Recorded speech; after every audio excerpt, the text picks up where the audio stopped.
నమస్కారం. దూరదర్శన్ యాదగిరి వార్తలకు స్వాగతం. ముందుగా ముఖ్యాంశాలు చూద్దాం. కోటి మంది మహిళలు కోటీశ్వరులు కావాలన్నదే లక్ష్యమన్న ముఖ్యమంత్రి వీహబ్ ఉమెన్ యాక్సలరేషన్ ప్రారంభించిన రేవంత్ రెడ్డి మరో 1000 కోట్ల మెగావాట్ల సోలార్ విద్యుతుత్పత్తిని మహిళలకు అప్పగిస్తామని వెల్లడి. ట్యాంక్ బండ్పై ఘనంగా తిరంగా యాత్ర పాల్గొన్న కేంద్ర మంత్రి కిషన్ రెడ్డి, భారీ సంఖ్యలో హాజరైన యువత. పిల్లల్లో సృజనాత్మకత పెంచేలా ప్రాథమిక విద్య ఉండాలన్న సీతక్క. ఒలింపియాడ్లో ప్రతిభ కనపరిచిన విద్యార్థులకు అవార్డుల అందజేత. జూన్ మొదటి వారంలో మంత్రివర్గ విస్తరణ ఉంటుందన్న పీసీసీ అధ్యక్షుడు. ఉనికి కోసమే బీఆర్ఎస్ రాజకీయం చేస్తోందని మహేష్ కుమార్ గౌడ్ విమర్శ. ఉగ్రవాద వ్యతిరేక పోరులో అమెరికా తరహాలోనే భారత్ చర్యలు తీసుకుందన్న ఉపరాష్ట్రపతి. ఉగ్రవాదాన్ని నిర్మూలించడమే ఆపరేషన్ సింధూర్ లక్ష్యమన్న జగదీప్ ధన్కడ్. హైదరాబాద్ గచ్చిబౌలి స్టేడియంలో స్పోర్ట్స్ డే ఈవెంట్లో పాల్గొన్న మిస్ వరల్డ్ పోటీదారులు. పలు క్రీడాంశాల్లో తమ ప్రతిభను ప్రదర్శించిన అందాల భామలు. రామోజీ ఫిలిం సిటీలో సందడి చేసిన ముద్దుగుమ్మలు. ఇవి ముఖ్యాంశాలు. ఇక వార్తల్లోని వివరాలు చూస్తే, తెలంగాణ $1 ట్రిలియన్ ఎకానమీకి చేరుకోవాలంటే మహిళలు కోటీశ్వరులు కావాలని ముఖ్యమంత్రి రేవంత్ రెడ్డి ఆకాంక్షించారు. ఔత్సాహిక మహిళా పారిశ్రామికవేత్తలను ప్రోత్సహించేందుకు రూపొందించిన వీహబ్ ఉమెన్స్ యాక్సలరేషన్ కార్యక్రమాన్ని హైదరాబాద్ వేదికగా సీఎం ప్రారంభించారు. మహిళల సారథ్యంలోని స్టార్టప్లు అంతర్జాతీయ స్థాయిలో మార్కెట్ అవకాశాలను అందిపుచ్చుకునేలా వీహబ్ పలు సంస్థలతో ఒప్పందాలు కుదుర్చుకుంది. ఈ సందర్భంగా మహిళా పారిశ్రామికవేత్తలు ఏర్పాటు చేసిన స్టాళ్లను ముఖ్యమంత్రి పరిశీలించారు. వివరాలు చూద్దాం.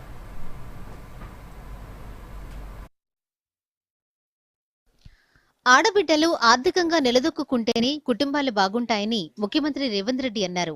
ఇప్పటికీ 1000 మెగావాట్ల సోలార్ విద్యుత్ ఉత్పత్తి వ్యాపారాన్ని మహిళలకు అప్పగించామని, సమర్థవంతంగా నిర్వహిస్తే మరో 1000 మెగావాట్ల సోలార్ విద్యుత్ ఉత్పత్తి వ్యాపారాన్ని అందించేందుకు సిద్ధంగా ఉన్నామని తెలిపారు. స్వయం సహాయక సంఘాల మహిళలు ఉత్పత్తి చేసిన వస్తువులనే రాష్ట్రానికి వచ్చే అతిథులకు బహుమతులుగా అందిస్తున్నామని అన్నారు. రాష్ట్రంలోని 1 కోటి మంది మహిళలకు ఒక ఐడి కార్డు ఇస్తామని, మహిళల ఆరోగ్యం నుంచి సంపాదన వరకు వివరాలన్నీ కార్డులోనే ఉండేలా రూపొందిస్తామని వెల్లడించారు. ఈ నెల 21న ఇందిరా మహిళా స్టాళ్లను మిస్ వరల్డ్ కంటెస్టెంట్లు సందర్శిస్తారని అన్నారు. మహిళ ఆర్థికంగా నిలబడితే, ఒక్క మహిళ ఆర్థికంగా నిలబడితే ఆ కుటుంబాన్ని పూర్తి స్థాయిలో ఆర్థికంగా నిలబెడుతుంది. అలాంటి ఒక మహిళ కుటుంబాన్ని నిలబెడితే 1 కోటి మంది మహిళలు తెలంగాణలో ఆర్థికంగా నిలబడి 1 కోటి మంది మహిళలు కోటీశ్వరులు అయితే తెలంగాణనే ఈ దేశానికి ఆదర్శం అవుతుంది. ఈ దేశాన్ని ఆర్థికంగా నిలబెట్టాలి అని అంటే తెలంగాణ రాష్ట్రం $1 ట్రిలియన్ ఎకానమీకి అభివృద్ధి చెందాలి అని అంటే 1 కోటి మంది మహిళల్ని కోటీశ్వరులను చెయ్యాలన్న లక్ష్యంతో ఈరోజు మా ప్రభుత్వం పనిచేస్తుంది. మరోవైపు వీహబ్ సహకారంతో వ్యాపారం చేస్తున్న మహిళలు సంతోషం వ్యక్తం చేశారు.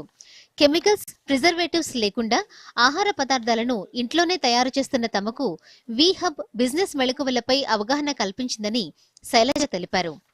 ప్రస్తుతం 21 రకాల ఉత్పత్తులను కస్టమర్లకు అందిస్తున్నారని, వీహబ్ పెట్టుబడి కోసం అందించిన ₹1,00,000తోనే వ్యాపారాన్ని మొదలుపెట్టారని తెలిపారు. నేను dry fruits laddoos, chutney powders చేస్తూ ఉంటాను. ఇంట్లో నుంచే చేసి మేము 48 అవర్స్లో డెలివరీ చేస్తుంటాము. మాకు వీహబ్ వాళ్ళు చాలా మంచిగా మార్కెటింగ్ చేయడానికి, మళ్ళీ ప్యాకింగ్ చేయడానికి అన్నీ హెల్ప్ చేస్తున్నారు. సపోర్ట్ ప్రతి ఒక్క సపోర్ట్ చేస్తున్నారు వాళ్ళు. మేము కొత్తగా అవుట్లెట్ కూడా ఓపెన్ చేస్తున్నాము. ఇంకో 1 మంత్లో ఓపెన్ చేస్తున్నాము అవుట్లెట్, బికాస్ ఆఫ్ వీహబ్ హెల్ప్. ప్రభుత్వం మహిళల కోసం అనేక పథకాలను అమలు చేయటమే కాకుండా వీహబ్ ద్వారా వ్యాపారవేత్తలుగాను తీర్చిదిద్దుతుందని సిద్దిపేటకు చెందిన మంగ సంతోషం వ్యక్తం చేశారు. వీహబ్ సహకారంతో స్వయంగా తయారు చేసిన నగషీ బొమ్మలు మార్కెటింగ్ చేయగలుగుతున్నారని తెలిపారు. మేము వీహబ్కు రాకముందుకు అసలు మాకు మార్కెటింగ్ అనేది కొంచెం లేకుండేది. అందరికీ కూడా పేరు కూడా సరిగ్గా తెలియదు. వీహబ్కి వచ్చిన తర్వాత మాకు మార్కెటింగ్ అనేది చాలా పెరిగింది. అప్పుడు ఒక నెలకు ఒక 10,000 వరకు చేసుకునే వాళ్ళము. ఇప్పుడైతే ఒక నెలకు ₹1,00,000 వరకు సంపాదించుకుంటున్నాము. అదే నేనే కాకుండా ఇంకొక 10 మందికి ఇప్పుడు ఉపాధి కల్పిస్తున్నాము వీహబ్కు వచ్చిన తర్వాత. ముఖ్యమంత్రి రేవంత్ రెడ్డి సమక్షంలో వీహబ్ పలు సంస్థలతో ఒప్పందాలు చేసుకుంది. Bureau report, Doordarshan news. హైదరాబాద్లోని ట్యాంక్ బండ్పై ఘనంగా తిరంగా ర్యాలీ కొనసాగుతోంది. బీజేపీ ఆధ్వర్యంలో జరుగుతున్న తిరంగా ర్యాలీలో కేంద్ర మంత్రి కిషన్ రెడ్డి, మాజీ ఉపరాష్ట్రపతి వెంకయ్యనాయుడు, మాజీ గవర్నర్ విద్యాసాగర్ రావుతో పాటు పలువురు ఎంపీలు, ఎమ్మెల్యేలు, బీజేపీ నేతలు పాల్గొన్నారు. భారీ సంఖ్యలో యువత తిరంగా ర్యాలీకి హాజరై సైనికులకు సంఘీభావం తెలిపారు.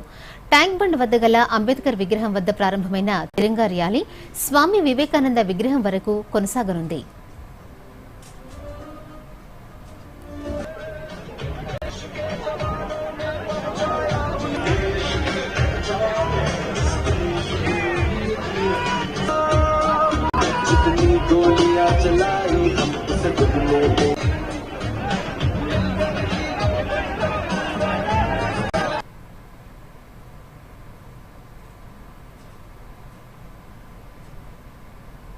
హైదరాబాద్ మెట్రో సెకండ్ ఫేజ్ పై కేంద్ర మంత్రి కిషన్ రెడ్డి కీలక వ్యాఖ్యలు చేశారు. Hyderabad metro rail second phase కు సంబంధించి పూర్తి స్థాయి డీపీఆర్ ను రాష్ట్ర ప్రభుత్వం ఇంకా కేంద్రానికి పంపలేదన్నారు. సమగ్రంగా డీపీఆర్ ను సిద్దం చేసి పంపితేనే కేంద్ర కేబినెట్ భేటీలో మెట్రో సెకండ్ ఫేజ్ ప్రాజెక్టుపై నిర్ణయం తీసుకునే అవకాశం ఉంటుందని అన్నారు. హైదరాబాద్ మెట్రో సెకండ్ ఫేజ్ పనులను కేంద్ర, రాష్ట్ర ప్రభుత్వాల భాగస్వామ్యంతో పాటు వివిధ బ్యాంకుల రుణాలతో పీపీపీ విధానంలో చేపట్టాలని నిర్ణయించారు. ఆ పనులకు గాను ఇప్పటికే 19,000 కోట్ల నిధులు అవసరమవుతాయని అధికారులు అంచనా వేశారు. మొత్తం 3 మార్గాల్లో 86.5 కిలోమీటర్ల మేర ట్రాక్ నిర్మాణానికి ప్రతిపాదించగా అందుకు సంబంధించి డీపీఆర్ ను సీఎస్ నేతృత్వంలోని Hyderabad airport metro limited board కూడా ఆమోదం తెలిపింది.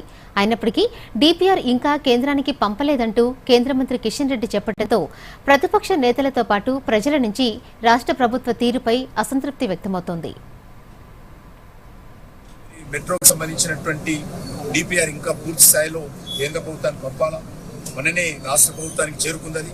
అది కేంద్ర ప్రభుత్వానికి వెంటనే పంపించినట్లయితే దానిపైన కూడా సమగ్రంగా చర్య తీసుకొని హైదరాబాద్ అభివృద్ధికి ప్రభాకర్ గారు అడిగినట్టు తప్పకుండా అన్ని రకాలుగా మరొక స్థానిక పార్లమెంట్ సభ్యుడిగా, కేంద్ర మంత్రిగా అన్ని రకాలుగా హైదరాబాద్ కానీ యాజ్ వెల్ యాజ్ తెలంగాణ కానీ అభివృద్ధి కోసం మేము అంకిత భావంతో పనిచేస్తామని సందర్భంగా వినియోగిస్తూ కాళేశ్వరం ప్రాజెక్టు భూసేకరణ అంశంలో మంత్రి శ్రీధర్ బాబుపై సహా 13 మందిపై నమోదైన కేసును నాంపల్లి కోర్టు కొట్టివేసింది.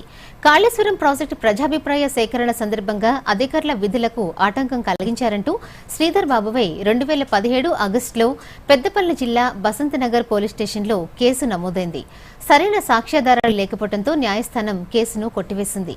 కేసు కొట్టివేయడంపై మంత్రి శ్రీధర్ బాబు స్పందిస్తూ ఇది ప్రజా విజయమని, రైతులు సాధించిన విజయమని పేర్కొన్నారు. కాళేశ్వరం ప్రాజెక్టుకు సంబంధించి ఉమ్మడి కరీంనగర్ జిల్లాలో ప్రజా విచారణ చేస్తున్న సందర్భంగా రైతుల హక్కులను కాపాడేందుకు వినతిపత్రాన్ని ఇవ్వాలని వెళ్లామని అన్నారు. దీంతో తమపై అక్రమంగా వివిధ సెక్షన్ల క్రింద కేసులు నమోదు చేశారని తెలిపారు. అధికారం ఉందని గత ప్రభుత్వం పోలీసులను అడ్డగోలుగా వినియోగించుకుని కేసులు నమోదు చేసిందని ఆరోపించారు. భూ నిర్వాసితులకు సంబంధించి వారి గొంతుగా మేము నిలబడి అక్రమ కేసులను ఆనాటి ప్రభుత్వం బనాయిస్తే ఈరోజు పూర్తి స్థాయిలో కేసులను అన్నిటిని కూడా కొట్టివేయటం జరిగింది. ఇది మరొకసారి చెప్తా ఉన్నా, ప్రజల పక్షాన్ని నిలబడి ప్రజా విజయంగా, ఇది రైతుల విజయంగా ఒక పక్షాన్ని నిలబడితే కాళేశ్వరం ప్రాజెక్టు ఎవరి గురించి అయితే వారు ప్రాజెక్టు కట్టిర్రో వారికి ఉపయోగపడలేదు, ఆ ప్రాజెక్టు కూడా నిలవలేదు. హైదరాబాద్ మెట్రో ఛార్జీలు పెంచుతూ తీసుకున్న నిర్ణయాన్ని వెనక్కి తీసుకోవాలని ముఖ్యమంత్రి రేవంత్ రెడ్డికి బీఆర్ఎస్ ఎమ్మెల్యేలు లేఖ రాశారు. దేశంలోనే శరవేగంగా అభివృద్ధి చెందుతున్న మహానగరాల్లో ఒకటైన హైదరాబాద్లో లక్షలాది ప్రజలు, ఉద్యోగస్తులు, విద్యార్థులకు మెట్రో రైలును ప్రధాన రవాణా మార్గంగా ఉపయోగిస్తున్నారని, తాజాగా కాంగ్రెస్ ప్రభుత్వం ప్రతిపాదించిన మెట్రో టికెట్ ధరల పెంపుతో ప్రతినిత్యం మెట్రోలో ప్రయాణించే పేద, మధ్యతరగతి వర్గాల ప్రజలపై తీవ్రమైన ఆర్థిక భారం పడుతోందన్నారు. పెంచిన మెట్రో ధరలు ఇవాళ్టి నుంచి అమల్లోకి రాగా వెంటనే పెంపు నిర్ణయాన్ని వెనక్కి తీసుకోవాలని జీహెచ్ఎంసీ పరిధిలోని 11 మంది బీఆర్ఎస్ ఎమ్మెల్యేలు సీఎం రేవంత్ రెడ్డికి రాసిన లేఖల్లో డిమాండ్ చేశారు.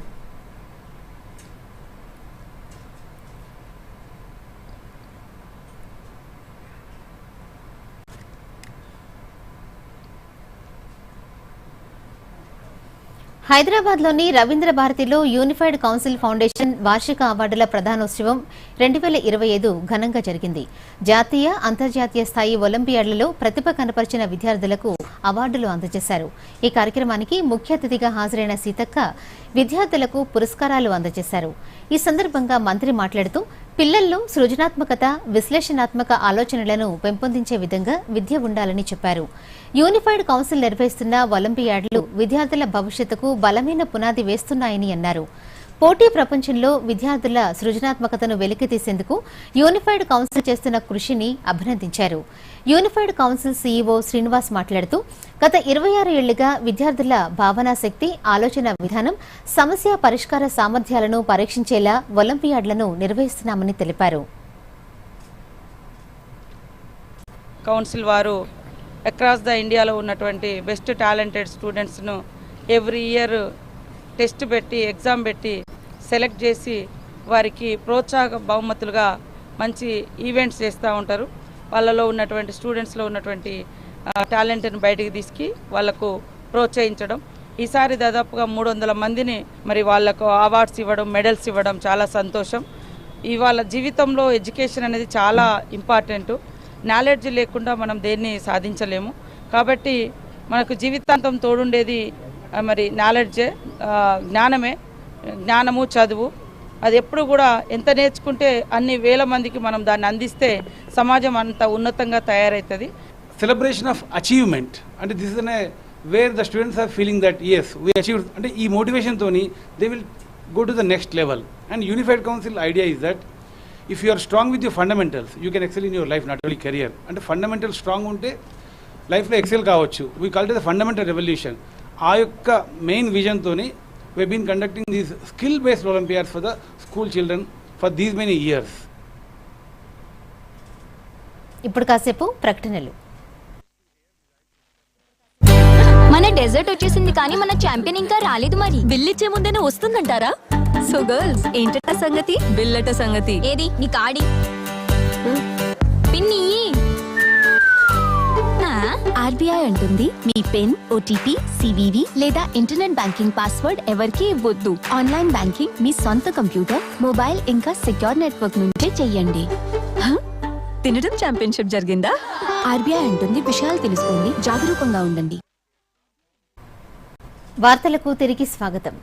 72వ ఎడిషన్ మిస్ వరల్డ్ పోటీలు హైదరాబాద్లో ఘనంగా జరుగుతున్నాయి. 115కు పైగా దేశాల నుంచి పోటీ పడుతున్న మిస్ వరల్డ్ కంటెస్టెంట్స్ ఈ రోజు హైదరాబాద్లో సందడి చేశారు. రామోజీ ఫిల్మ్ సిటీని సందర్శించారు. అక్కడ వివిధ కార్యక్రమాలు నిర్వహిస్తున్నారు. అంతకుముందు మిస్ వరల్డ్ కంటెస్టెంట్స్ గచ్చిబౌలి స్టేడియంలో జరిగిన క్రీడాంశాలలో పాల్గొన్నారు. BCCI vice president Rajeev Shukla, మంత్రి జూపల్లి ఈ కార్యక్రమానికి హాజరయ్యారు.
ఈ నెలాఖరుకు లేదా జూన్ మొదటి వారంలో మంత్రివర్గ విస్తరణ ఉండే అవకాశం ఉందని తెలంగాణ పీసీసీ అధ్యక్షుడు మహేష్ కుమార్ గౌడ్ తెలిపారు.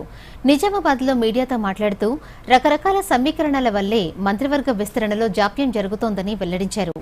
ఆశావహులు ఎక్కువ మంది ఉన్నారని, ఖాళీలు తక్కువగా ఉండడంతోనే ఆలస్యమవుతోందని చెప్పారు. మంత్రివర్గ విస్తరణ అనేది ముఖ్యమంత్రి తీసుకోవాల్సిన నిర్ణయమని, తాము కేవలం సలహాలు సూచనలు మాత్రమే ఇస్తామన్నారు. దానిపై తుది నిర్ణయం తీసుకోవాల్సింది హైకమాండ్ మాత్రమేనని, వీలైనంత త్వరగా మంత్రివర్గ విస్తరణ జరగాలని తాను కూడా కోరుకుంటున్నానన్నారు. ఇక ప్రతిపక్ష బీఆర్ఎస్ లో విభేదాలు మొదలయ్యాయని, తమ ఉనికిని కాపాడుకునేందుకు ఆ పార్టీ నేతలు కష్టపడుతున్నారన్న మహేష్ కుమార్ గౌడ్ వచ్చే ఎన్నికల నాటికి బీఆర్ఎస్ పార్టీ కనుమరుగవుతుందని అన్నారు. రాష్ట్రంలో ప్రధాన ప్రతిపక్షమైన బీఆర్ఎస్ ప్రతిదాన్ని రాజకీయం చేయటమే పనిగా పెట్టుకుందని ప్రభుత్వ విప్ ఆది శ్రీనివాస్ విమర్శించారు. అధికారంలో ఉండగా ఉద్యోగుల సమస్యలు ఏనాడూ పట్టించుకుని బీఆర్ఎస్ పార్టీకి అధికారం దూరం కాగానే అధికారుల సమస్యలు గుర్తుకు వచ్చాయంటూ ఎద్దేవా చేశారు. ఇవాళ హైదరాబాద్ లో మీడియాతో మాట్లాడిన ఆది శ్రీనివాస్ ఉద్యోగ సంఘాల మాజీ నేతలతో కేటీఆర్, హరీష్ రావు భేటీ కావడంపై స్పందించారు. ప్రభుత్వ ఉద్యోగుల సమస్యలను సీఎం రేవంత్ రెడ్డి పరిష్కరిస్తుంటే హరీష్ రావు, కేటీఆర్ ప్రభుత్వానికి వ్యతిరేకంగా ఉద్యోగులను రెచ్చగొడుతున్నారని, వారిలో చీలిక తీసుకువచ్చే ప్రయత్నాలు చేస్తున్నారని ఆరోపించారు. ఉద్యోగుల సమస్యల పరిష్కారానికి ప్రభుత్వం సుముఖంగా ఉందని, ఐఏఎస్ అధికారులతో కమిటీని సైతం ఏర్పాటు చేసిందని చెప్పారు. అయినా కూడా ప్రతిపక్షానికి ఈ ఆందోళన దేనికని ఆది శ్రీనివాస్ నిలదీశారు. గతంలో ఆర్టీసీ ఉద్యోగులు సమ్మె చేసినప్పుడు కేసీఆర్ ఎలా వ్యవహరించారో ఒకసారి గుర్తు తెచ్చుకోవాలని అన్నారు. కాంగ్రెస్ ప్రభుత్వాన్ని కూల్చే ఆలోచన తమకు లేదని బీఆర్ఎస్ కీలక నేత మాజీ మంత్రి గంగుల కమలాకర్ అన్నారు. హైదరాబాద్ లో మీడియాతో మాట్లాడుతూ కాంగ్రెస్ నేతలు 5 ఏళ్లు పాలిస్తేనే ప్రజలకు వాస్తవం తెలుస్తుందని, కేసీఆర్ ఏంటో అర్థమవుతుందని అన్నారు. బీజేపీ నేత ఎన్వీఎస్ఎస్ ప్రభాకర్ మాటలతో తమకు సంబంధం లేదని అన్నారు. సీఎం రేవంత్ రెడ్డికి కూడా మా నుంచి ఎలాంటి ఇబ్బంది ఉండదని గంగుల హామీ ఇచ్చారు. ఆయన 5 ఏళ్ల ముఖ్యమంత్రిగా ఉండాలని తాము కోరుకుంటున్నామన్నారు. రేవంత్ రెడ్డికి ఆయన సొంత పార్టీ నేతలతోనే సమస్య ఉందని ఆరోపించారు. కాంగ్రెస్ 5 ఏళ్లు పాలించాలని తమ పార్టీ అధినేత కేసీఆర్ కూడా కోరుకుంటున్నారన్నారు. నల్గొండ జిల్లాలో వరిధాన్యం కొనుగోలు ఊపందుకుంది. కేంద్ర రాష్ట్ర ప్రభుత్వాల సహకారంతో రైతులకు క్వింటాకు 2,320 రూపాయల మద్దతు ధర, సన్నరకం వరికి అదనంగా 500 రూపాయల బోనస్ లభిస్తుంది. ఈ ఏడాది జిల్లాలో వరి దిగుబడి గత సంవత్సరం కంటే గణనీయంగా పెరిగి 12 లక్షల టన్నులు వచ్చినట్లు అధికారులు అంచనా వేశారు. ప్రభుత్వ కొనుగోలు కేంద్రాలకు 6 లక్షల టన్నుల ధాన్యం వస్తుందని భావిస్తున్నారు. ఇప్పటి వరకు ఐకేపీ, పీఎస్ఈఎస్ కేంద్రాల ద్వారా 5.25 లక్షల క్వింటాళ్ల ధాన్యం, అందులో 17,000 క్వింటాళ్ల సన్నరకం కొనుగోలు చేశారు. 6 లక్షల టన్నులకు పైగా ధాన్యాన్ని రైతులు నేరుగా మిల్లర్లకు విక్రయించారు. జిల్లాలోని 33 మండలాల్లో 190 కొనుగోలు కేంద్రాల్లో కొనుగోలు పూర్తయింది. మిగిలిన కేంద్రాల్లో కొద్ది రోజుల్లో కొనుగోలు ముగుస్తుందని జిల్లా సివిల్ సప్లైస్ అధికారి హరీష్ తెలిపారు. వర్షాల నేపథ్యంలో రైతులకు ఇబ్బందులు కలగకుండా టార్పాలిన్లు, ప్యాడీ క్లీనర్లు, గన్నీ బ్యాగులు, లారీలను సిద్ధం చేశామని ఆయన వెల్లడించారు. రైతులు మాట్లాడుతూ కొనుగోలు కేంద్రాల్లో వసతులు బాగున్నాయని, మద్దతు ధర, సకాలంలో చెల్లింపులు తమకు ఎంతో ఉపయోగంగా ఉన్నాయని సంతోషం వ్యక్తం చేశారు. 12 లక్షల ధాన్యంలో 6 లక్షల టన్నుల వరకు మన మిర్యాలగూడలోని రైస్ మిల్లర్లకు నేరుగా రైతులు అమ్ముకోవడం జరిగింది. మిగిలిన 6 లక్షలు మనము మన కొనుగోలు కేంద్రాలకు వస్తుందని అంచనా వేశాము. అందులో భాగంగా ఆ ధాన్యాన్ని కొనుగోలు చేయడానికి మనం జిల్లాలో మొత్తం 375 కొనుగోలు కేంద్రాలు ఏర్పాటు చేశాము. ఈ కొనుగోలు కేంద్రాల ద్వారా మనం ఇప్పటి వరకు 5,25,000 టన్నులు ధాన్యం అనేది కొనుగోలు చేయడం జరిగింది. అలాగే ఇంకొక 60 నుంచి 75,000 టన్నులు మన కొనుగోలు కేంద్రాల ద్వారా కొంటామని అంచనా వేస్తున్నాము. దాదాపు సుమారుగా 190 కొనుగోలు కేంద్రాలు ముగింపు దశకు వచ్చాయి, అంటే క్లోజ్ అయిపోయాయి యాక్చువల్గా. ఇంకా మిగిలిన సెంటర్స్ రన్ అవుతున్నాయి, అది కూడా ఈ వారం రోజుల లోపల క్లోజ్ అవుతాయి. సన్నాలు పండించిన ఈసారి 3 ఎకరాలు ట్రక్ ఉన్న రైని ఇక్కడికి వచ్చి ఎండపోస్తే 2,320 రూపాయలు మద్దతు ధర, 500 బోనస్ ఇస్తానన్నారు. ఎమ్మటే వారం రోజులలో ఎమ్మటే డబ్బులు పడ్డాయి. ఇక్కడికి వచ్చిన తర్వాత కూడా 8 రోజులనే పెట్టేసారు. 10 రోజుల పైసలు కూడా పడ్డాయి. 9 ఎకరాలు 500 బస్తా అయింది. మంచి దిగుమతి వచ్చింది, మంచిగా వచ్చినాయి, కాంటా కూడా అయినాయి, డబ్బులు కూడా పడ్డాయి. యాదాద్రి భువనగిరి జిల్లాలో ఆయిల్ పామ్ సాగు విస్తరిస్తోంది. జిల్లాలో 4,000 నుంచి 6,000 ఎకరాల్లో ఆయిల్ పామ్ను రైతులు సాగు చేస్తున్నారు. ప్రభుత్వం అందిస్తున్న సబ్సిడీలే ఇందుకు కారణమని జిల్లా ఉద్యానవన శాఖ అధికారి సుభాషిణి తెలిపారు. ఆయిల్ పామ్ సాగుకు ఎక్కువ నీరు అవసరం లేదు.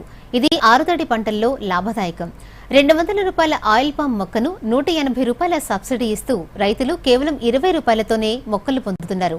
డ్రిప్ ఇరిగేషన్ కు కూడా సబ్సిడీ అందుతోంది. ప్రస్తుతం టన్నుకు 21,000 రూపాయల మద్దతు ధర పలుకుతోంది. దీనికి ఎకరాకు 4,000 రూపాయల ప్రోత్సాహకం అందుతోంది. ఈ సందర్భంగా రైతు వెంకటరెడ్డి మాట్లాడుతూ 20 ఎకరాల్లో ఆయిల్ పామ్ సాగు చేస్తున్నారని, 3 నెలల్లో గెలలు వస్తున్నాయని, 13 ఎకరాలకు డ్రిప్ ఇరిగేషన్ మొక్కలకు సబ్సిడీ లభించిందని చెప్పారు. జిల్లా ఉద్యానవన శాఖ అధికారి సుభాషిణి మాట్లాడుతూ వరికి ప్రత్యామ్నాయంగా ఆయిల్ పామ్ సాగును ప్రోత్సహిస్తున్నామని తెలిపారు. 2022-23 నుండి ఈ కార్యక్రమం కొనసాగుతోందన్నారు. ఎకరాకు 50,000 రూపాయలకు పైగా రాయితీ అందిస్తున్నామని వెల్లడించారు. మా ఉద్యాన శాఖ వరికి ప్రత్యామ్నాయ పంటగా వరికి మరియు ఇతర పంటల ప్రత్యామ్నాయంగా రైతులకు లాభాలు తెచ్చిపెట్టే ఆయిల్ పామ్ పంటను పెద్ద ఎత్తున ప్రోత్సహిస్తున్నది. మన జిల్లాలో ఆయిల్ పామ్ పంటను 2022-23 నుంచి అమలు చేయడం జరుగుతూ ఉంది. ఇప్పటి వరకు మనకి గడిచిన 3 ఏళ్లలో 4,500 ఎకరాల వరకు మనము ఆయిల్ పామ్ సాగులోకి తీసుకురావడం జరిగింది. ఈ ఆయిల్ పామ్ సాగును చేపట్టడానికి ప్రభుత్వం 1 ఎకరానికి 50,918 రూపాయలని రాయితీగా మొక్కలకు, తర్వాత డ్రిప్ ఇరిగేషన్కి మరియు తోటల నిర్వహణ మరియు అంతర పంటలకు ఇవ్వడం జరుగుతూ ఉంది. ఇట్టి ఫామ్ ఆయిల్ చెట్లు గవర్నమెంట్ బాగానే ప్రోత్సాహకం ఉంది. 20 రూపాయలు కడితే మనకు ఎకరానికి 57 చెట్లు మొక్కలు ఇచ్చారు. దాదాపు 20 ఎకరాలకు 1,100 మొక్కలు మాకు వచ్చినాయి. అవి ప్లాంటేషన్ చేశాను. దానికి తోడు డ్రిప్ కూడా 20 ఎకరాలు ఉంటే 13 ఎకరాలకు మాకు సబ్సిడీ వచ్చింది. కదవ 8 ఎకరాలకు నేను నా సొంతంగా పెట్టుకున్నాను. ఇది చిన్నపిల్లగానే ఎట్లా ఉంటుందో అట్లా చూసుకోవాలి. నీళ్ళు ఎక్కువైనా ఎర్రగైద్ది, నీళ్ళు తక్కువైనా గిల్డు బారుతుంది. ఏది అంత ఆకులన్నీ దగ్గరకు వచ్చేస్తాయి. అందుకని తగిన జాగ్రత్తలు తీసుకోవాలి. అనవసర ఎరువుల వినియోగాన్ని తగ్గించడం, పంట దిగుబడిని పెంచడం లక్ష్యంగా కేంద్ర ప్రభుత్వం అమలు చేస్తున్న సాయిల్ హెల్త్ కార్డు పథకం సత్ఫలితాలనిస్తుంది. ఈ పథకంలో భాగంగా భూసార పరీక్షలను నిర్వహిస్తూ మట్టిలోని పోషకాల లోపాన్ని గుర్తించి సాయిల్ హెల్త్ కార్డులో పొందుపరుస్తారు. భద్రాద్రి కొత్తగూడెం వంటి గిరిజన ప్రాంతాలు అధికంగా మారుమూల జిల్లాల్లో సైతం ఈ పథకం విజయవంతంగా అమలవుతోంది. సాయిల్ హెల్త్ కార్డు పథకం అమలు తీరుతెన్నులపై భద్రాద్రి కొత్తగూడెం జిల్లా ఇల్లందు నియోజకవర్గ వ్యవసాయ శాఖ అధికారి లాల్చంద్ దూరదర్శన్తో మాట్లాడారు. సాయిల్ హెల్త్ కార్డు పథకంలో రైతులకు ఎంతో ప్రయోజనం కలుగుతోందన్నారు. ఏ పంటను వేయాలి, సదరు పంటకు ఏ ఎరువు ఎంత మేర వాడాలనే విషయాలపై అవగాహన పెరుగుతుందన్నారు. భూసార పరీక్షా కేంద్రం వ్యవసాయ శాఖ అధికారి రఘుదీపిక మాట్లాడుతూ క్షేత్రస్థాయిలో వ్యవసాయ అధికారులు తీసుకువచ్చిన మట్టి నమూనాలను క్షుణ్ణంగా పరీక్షించి పోషకాలకు సంబంధించిన పూర్తి సమాచారాన్ని సాయిల్ హెల్త్ కార్డులో పొందుపరుస్తున్నామని, ఆన్లైన్లోనే రైతులు సమాచారం అందుకునేలా చర్యలు తీసుకుంటున్నామని చెప్పారు. సాయిల్ హెల్త్ కార్డు పథకం ద్వారా కేంద్ర ప్రభుత్వం అందిస్తున్న సమాచారం ఎంతో ఉపయోగకరంగా ఉంటోందని రైతులు సైతం హర్షం వ్యక్తం చేస్తున్నారు. ఎటువంటి భూములలో ఏ రకమైనటువంటి పోషకాలు ఉన్నాయి అనేది రైతులకు అవగాహన లేకుండా వ్యవసాయం చేయడం అనేది జరుగుతూ ఉంది. ఎవరి భూములైతే ఉన్నాయో, ఎర్రచలక కానివచ్చు, నల్లరేగడి కానివచ్చు, ఏ భూమి అయినా సరే అందులో పోషక తత్వం ఏ రకంగా ఉంది అని తెలుసుకోవాల్సిన అవసరము చాలా ఉందన్నమాట. గతంలో గుండాల మండలంలో ఒక 5,000 మట్టి నమూనాలు తీయడం జరిగింది. అక్కడ మట్టిని అంటే పై అడుగు మట్టి కానీ, 2వ అడుగు 3వ అడుగు మట్టిలలో ఎటువంటి పోషకాలు ఉన్నాయి అనేది వాళ్ళు స్టడీ చేయడానికి స్లూసీ టీం అనేది ఒకటి రావడం జరిగింది. సాయిల్ హెల్త్ కార్డు పథకం ద్వారా భూసార పరీక్షా కేంద్రం కొత్తగూడెం నందు ఏడాదికి 2,400 మట్టి నమూనాలు పరీక్ష చేయడం జరుగుతుంది. ఉదజని సూచిక, లవణ సూచిక, సేంద్రియ కర్బన శాతము, నత్రజని, భాస్వరం, పొటాష్ వంటి స్థూల పోషకాలు మరియు ఐరన్, కాపర్, మ్యాంగనీస్, జింక్ వంటి సూక్ష్మ పోషకాలను ఇక్కడ పరీక్ష చేయడం జరుగుతుంది. వచ్చిన ఫలితాల ఆధారంగా మట్టి నమూనాలలో ఉన్న పోషకాల లభ్యత మరియు సిఫార్సు చేయబడిన పోషకాల మోతాదును సాయిల్ హెల్త్ కార్డు రూపంలో రైతులకు అందజేయడం జరుగుతుంది. మీ ఇంతకుముందు అయితే ఇది మాకు ఎకరం పొలం అండి, ఇది పొలం వ్యవసాయ శాఖ పొలం. ఇది మాకు నీరు కూడా ఉంటుంది, బోర్లు ఉన్నవి. కాకపోతే దీన్ని మట్టి ఎలా సేకరించాలో ఏం చేయాలో కూడా తీసి చూపించి దాని టెస్టులు కూడా మా ముందర తీసి చూపించారు, ఎట్లా చేసుకోవాలో ఏంటి అనేది. దీని ద్వారా భూమిలో ఎంత బలం ఉన్నది, ఎంత ఏవేవి ఉన్నాయి పోషకాలు, వాటిని కూడా మాకు తెలియజేస్తామన్నారు. అంతర్జాతీయ అధిక రక్తపోటు దినోత్సవం సందర్భంగా సిద్దిపేట జిల్లా కేంద్రంలో జిల్లా వైద్య ఆరోగ్య శాఖ ఆధ్వర్యంలో అవగాహన కార్యక్రమం నిర్వహించారు. ఈ కార్యక్రమంలో వైద్య అధికారులు కార్యకర్తలు ప్లకార్డులతో పాల్గొన్నారు. సిద్దిపేట ప్రభుత్వ జనరల్ ఆసుపత్రి HOD doctor Madhav, superintendent doctor Shanti మాట్లాడుతూ రక్తపోటు శరీరంలో నీరు ప్రవహించినట్లు నిశ్శబ్దంగా వ్యాపిస్తుందని, గుర్తించక ముందే అవయవాలను దెబ్బతీస్తుందని హెచ్చరించారు. రక్తపోటు రాకుండా ముందు జాగ్రత్తలు తీసుకోవాలని, అప్రమత్తతే నివారణ అని పేర్కొన్నారు. యువకులతో పాటు 45 ఏళ్లు దాటిన వారు తరచూ రక్తపోటు పరీక్షలు చేయించుకోవాలని సూచించారు.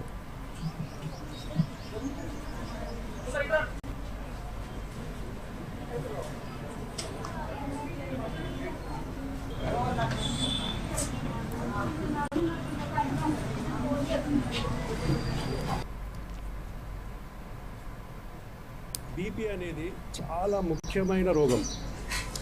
అది మనకు తెలియదు, మనం లేదనుకుంటాం. అది మన లోపల చాప కింద నీరులాగా ప్రవహిస్తూ ఉంటుంది. సో ఈ బీపీ వల్ల మన రాష్ట్రంలోనే కాదు, దేశంలో, ప్రపంచంలో చాలామంది తెలియక మందులు వాడక ఈ రక్తపోటుకి, బీపీ రోగానికి గురవుతున్నారు. అందుకే ఈరోజు మనం ఈ రోజుని మే 17వ రోజుని మనము ఒక అవేర్నెస్ రోజు అంటే గుర్తు చేసుకొని దానికి జాగ్రత్తలు, దానికి కావాల్సిన ట్రీట్మెంటు, దానికి కావాల్సిన అన్నీ మనము సమకూర్చుకొని మనము దానికి ఆ రోగాన్ని, బీపీని కంట్రోల్ చేసుకోవడం అనేది మనం చేసుకోవాలి. పోతే ఎవరైతే ఎక్కువగా ఆవేశంలో ఉంటారో, టైప్ ఏ పర్సనాలిటీ ఉంటుందో, యాంగ్జైటీ, డిప్రెషన్, స్ట్రెస్, టెన్షను ఇలాంటి ఉన్న వాళ్ళకు కూడా బీపీ వచ్చే అవకాశం ఉంటుంది, హైపర్ టెన్షన్ వచ్చే అవకాశం ఉంటుంది. దాంతోపాటు లైఫ్ స్టైల్ కూడా పాకిస్తాన్ ఎన్నో ఏళ్లుగా ఉగ్రవాదాన్ని ప్రోత్సహిస్తుందని, ఆ దేశం మానవాళికి ప్రమాదకరంగా మారినట్లు ఎంఐఎం ఎంపీ అసదుద్దీన్ ఓవైసీ అన్నారు. ఇటీవల జరిగిన పెహల్గాం ఉగ్రదాడి నేపథ్యంలో పాకిస్తాన్ చర్యల గురించి ప్రపంచ దేశాలకు తెలియజేసేందుకు కేంద్ర ప్రభుత్వం ఆల్ పార్టీ బృందాన్ని పంపేందుకు సిద్దమైంది. ఈ నేపథ్యంలో ఓ ఇంటర్వ్యూలో ఈ అంశాన్ని పేర్కొన్నారు. పాకిస్తాన్ ప్రేరేపిత ఉగ్రవాదులు ఎలా అమాయకుల్ని చంపుతున్నారన్న విషయాన్ని ప్రపంచానికి తెలియజేయాల్సిన అవసరం ఉందన్నారు. ఇండియాను దెబ్బతీసి, మత ఘర్షణలు రాజేసి దేశ ఆర్థిక వృద్ధిని అడ్డుకోవాలని పాకిస్తాన్ భావిస్తున్నట్లు ఓవైసీ తెలిపారు. वक्त मुझे लगता है कि हमको तो भारत का जो स्टैंड रहा है कि हम टेररिज्म के खिलाफ थे, क्योंकि टेररिज्म के हम विक्टिम रहे हैं और ख़ास तौर से एक पड़ोसी मुल्क बार बार हमारे मुल्क में आतंकवाद बोलिए, दहशतगर्दी को यहाँ पर प्रमोट करता है, सरपरस्ती करता है. तो ये उनको इन तमाम एक इम्पॉर्टेंट काम है और इंशाल्लाह मैं तो पूरी कोशिश करूँगा इस जिम्मेदारी को अच्छी तरह निभाने की. ఐపీఎల్ 18వ సీజన్లో 9 రోజుల విరామం అనంతరం మరికాసేపట్లో పునఃప్రసారం కానుంది. భారత్, పాకిస్తాన్ మధ్య సరిహద్దుల్లో ఉద్రిక్తతలు, యుద్ధ వాతావరణం కారణంగా లీగ్ను వారం రోజుల పాటు వాయిదా వేస్తున్నట్లు నిర్వాహకులు ప్రకటించారు. ఇప్పుడు పరిస్థితులు చక్కబడడంతో కొత్త షెడ్యూల్ను విడుదల చేసింది. దీని ప్రకారం నేటి నుంచి మ్యాచ్లు పునఃప్రారంభమవుతున్నాయి. చిన్నస్వామి స్టేడియంలో జరిగే పోరులో రాయల్ ఛాలెంజర్స్ బెంగళూరుతో defending champion Kolkata knight riders తలపడుతుంది. 70 మ్యాచ్ల లీగ్ దశలో 57 మ్యాచ్లు ముగిశాయి. మిగిలిన 13 మ్యాచ్లతో పాటు 4 ప్లే ఆఫ్ మ్యాచ్లు కలిపి మొత్తం ఈ సీజన్లో మరో 17 మ్యాచ్లు ఉన్నాయి. 6 వేదికలు బెంగళూరు, జైపూర్, ఢిల్లీ, లక్నో, ముంబై, అహ్మదాబాద్లలో లీగ్ మ్యాచ్లు నిర్వహిస్తారు. ప్లే ఆఫ్స్ మ్యాచ్ల వేదికలు ఇంకా ప్రకటించలేదు. జూన్ 3న ఫైనల్ జరుగుతుంది.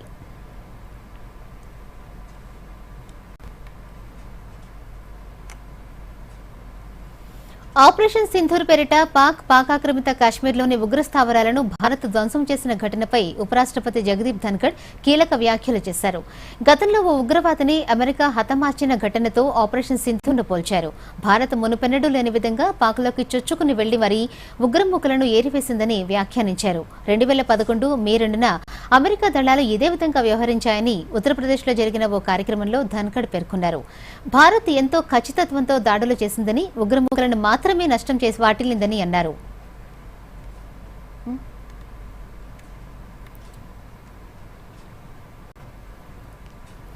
రాష్ట్రంలో రానున్న 2 రోజుల్లో మోస్తరు నుంచి భారీ వర్షాలు కురిసే అవకాశం ఉందని వాతావరణ కేంద్రం తెలిపింది.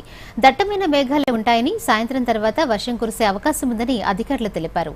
తెలంగాణలోని 12 జిల్లాలకు వాతావరణ శాఖ అధికారులు ఆరెంజ్ అలర్ట్ జారీ చేశారు. పలుచోట్ల ఉరుములు, మెరుపులతో కూడిన వర్షాలు పడే అవకాశం ఉందని తెలిపారు.